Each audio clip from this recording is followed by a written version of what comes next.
Today we look at a card that many would consider being on brand for becoming a star. Find out what's going on as I hereby invite everyone to join me on my adventures through Marvel Snap. Hey everybody, it's Annabelle.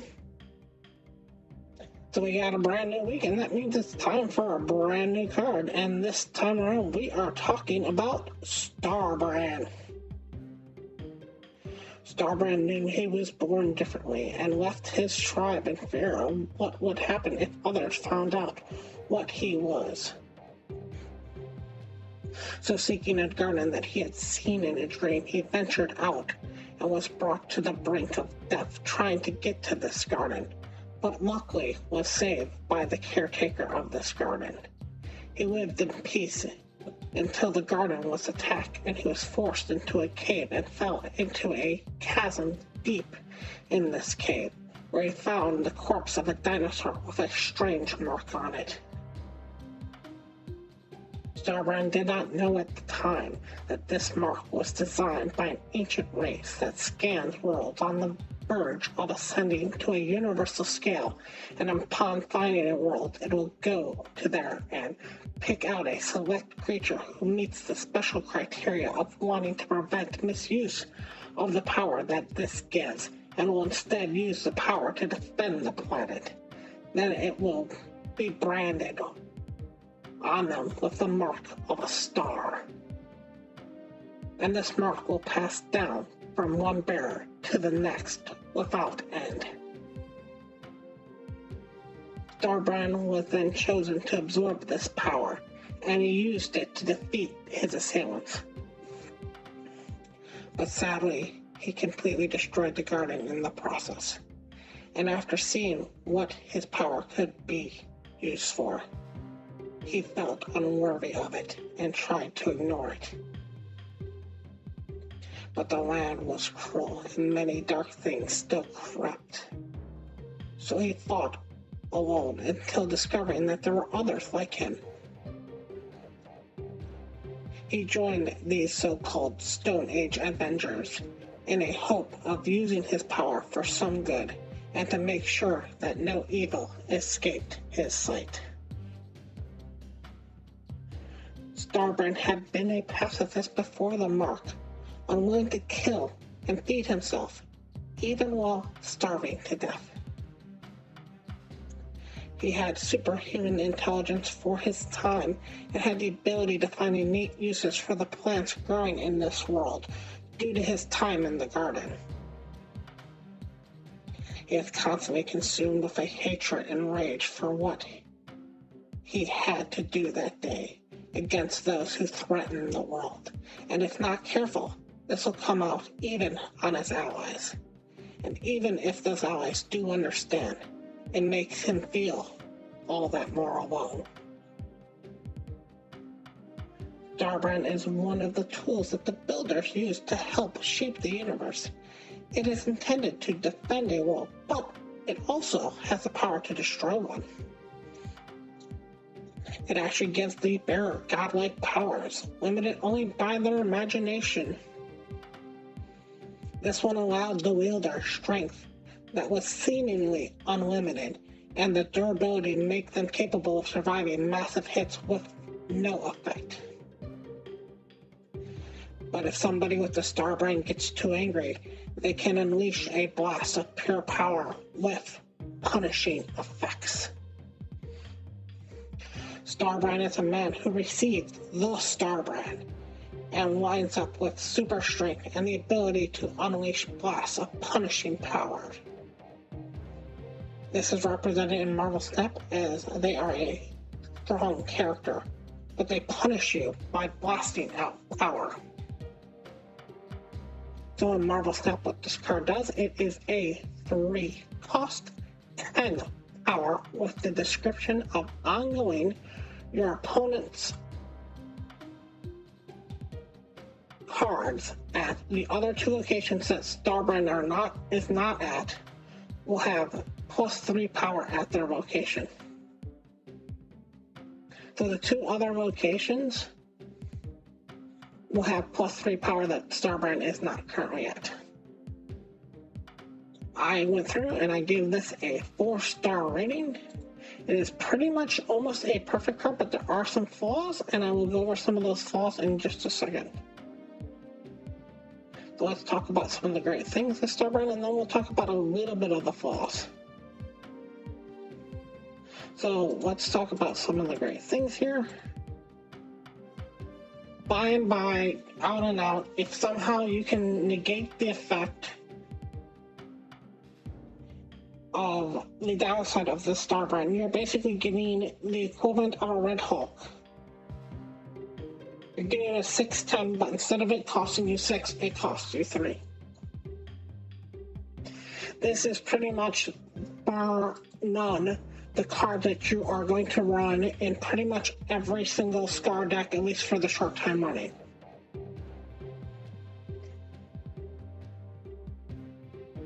One of the problems that it does have is it does give the extra energy. But one of the funny things that I find about it is you can basically almost just negate that energy gain by just simply playing a Mr. Fantastic, which I find is incredibly funny. Now, the amount of times that you play Mr. Fantastic to get the +3 power on your end is slim to none, but Mr. Fantastic also doesn't have a 0 behind that 1. He's just a 3/1. So there is something to be said that maybe giving your opponent that +3 power isn't in the end of the world, even if you don't negate it. Now, the deck that you're obviously going to try to run in this is some sort of Sauron deck. The problem with Sauron that many people have talked about is Sauron also comes out the 3-point. Now, there is a world at which you don't play the Starbrand on 3. You actually wait till turn 6. You look at the locations, you basically figure out that winning by 10 at this location and losing by 3 at the other 2 locations isn't the end of the world. And just with the Starbrand on itself, you can get a pretty good spike happening, especially if you can manage the easy early game Sauron, because on turn 6 you can play, if you got Sauron on turn 3, you can basically play the Starbrand on 6, with this being 3 of the points, this being 2 of the points, and this being 1 of the points, because Ebony Maw and Lizard will also be taken out by Sauron. So that's a huge spike that's happening. Putting down 10 on one location, 6 on another location, and 7 on a third location, or splitting that up however you want to, that's the equivalent of 23 happening on that turn. 23 points that just happen out of nowhere is pretty easy to do something with. One of the problems that you're going to kind of see with it, though, are going to be stuff where you might want to play Enchantress down because you want the effect down. You want the effect canceled, and that might be another way that you do this, where you basically wait till the last turn, you maybe even go 7 with magic, and then you hope that they put another outgoing on Starbrand's location, and you just play down the Enchantress, and you just go with that. Another way that you might be able to play it is because Starbrand's just coming down to such a big spike on 3, you can just play Crossbones on 4 right on top of Starbrand and just have a location that's already at 20 on turn 4, and there's not much that anybody's going to do about it. One of the things that I'm kind of interested into looking into for Starbrand is there some way that you can actually use this negative as an advantage for you. because you're giving +3 power to the other 2 locations, I would be interested if at any point anything gets over the point of getting hit by Shang-Chi. It might not, because it's kind of an aura effect that you're throwing on there and not on the individual card. So no card goes up, only the location goes up, because it does work like Mr. Fantastic. And the other thing that you have to worry about on your side is your opponent playing the Shang-Chi, because of course it starts out as a 10.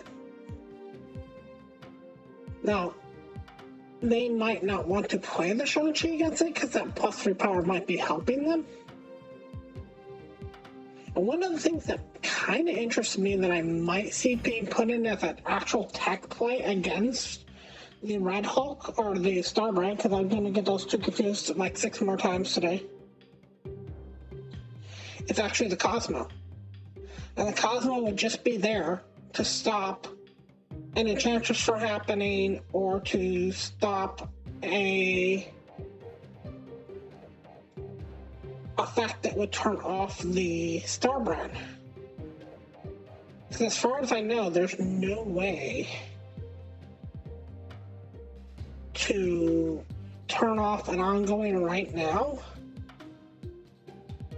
that you can control on your side. That's a friendly ongoing. That's not an on-reveal. So if you see Starbrand come down and you play Cosmo on the Starbrand, right, and it hasn't been hit by the Sauron already, it might not have the ability to be stopped by the Sauron. Now the thing about the Sauron is that you gotta be careful about that with. The Sauron doesn't care where that ability is. As long as the card is in your hand or deck, it will remove it. But Sauron doesn't work on the field, so that's what you have to be careful about when you play the Sauron. Another card that I might be interested in seeing in this is Spectrum. Spectrum is just making something go from 13 to 15, or from 10 to 12, or it's kind of a weird spike. Because there's something about the over 10, under 10 that happens where if you're at 9, people basically look at the card and go, it's underpowered. But then when it goes to 10, they're like, yes, that's good. But then for some reason, from 10 to 12 or 12 to 14 or 14 to 173, it really doesn't make that big of a difference, because to a certain degree, your opponent might just leave that lane alone, and winning by 10 is no different than winning by 20 than winning by 30. To a certain degree, it kind of reminds me a lot about the Red Skull, where it's a powerful card for its cost, and it has a pretty decently good downside, but sometimes, I'll tell you this, I've just played Red Skull straight up. And by playing Red Skull straight up without it having any other cards behind it, no Shuris, no armors, no nothing, it can still win me a lane. And I don't think having a reverse Mr. Fantastic, I should say, is enough of a downside for this card being all the way up at 10. Right, other than the card of Starbrand this week, we have Fastos. Fastos is all in all the booby prize for this week. Nobody plays Fastos, nobody likes Fastos.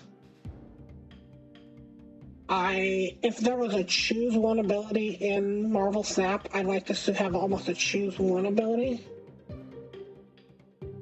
I'd almost like you to choose at the beginning of a deck creation, if you could like put a gem in this somehow, where you chose either -1 cost or +2 power, but then I think too many people would go -1 cost, because that's a huge bonus to your deck. But just the randomness of Fastos, And the other card that we have is the Scar. Scar's good, Scar's great. Car's gonna win you games sometimes. If you're going to make the 10 stack, this is the card that is required for the 10 stack. The whole name of the 10 stack came from the original Scar when he used to be a 10, believe it or not. So, good card, but you need the other 10s to work with it. And not just the 3-drop 10s that exist. You need some of the Series 4 and some of the Series 5s that exist that are the 10 drops.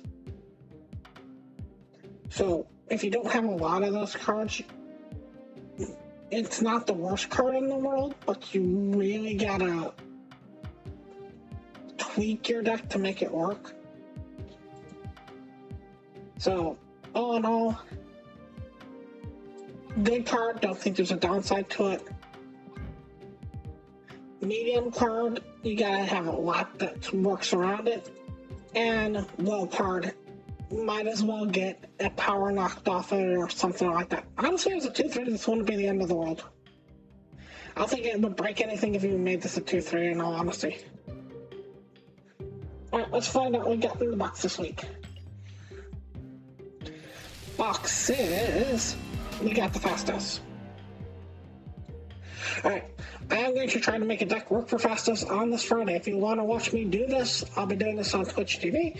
I want to thank you all so much for watching, and as always, remember, play for fun.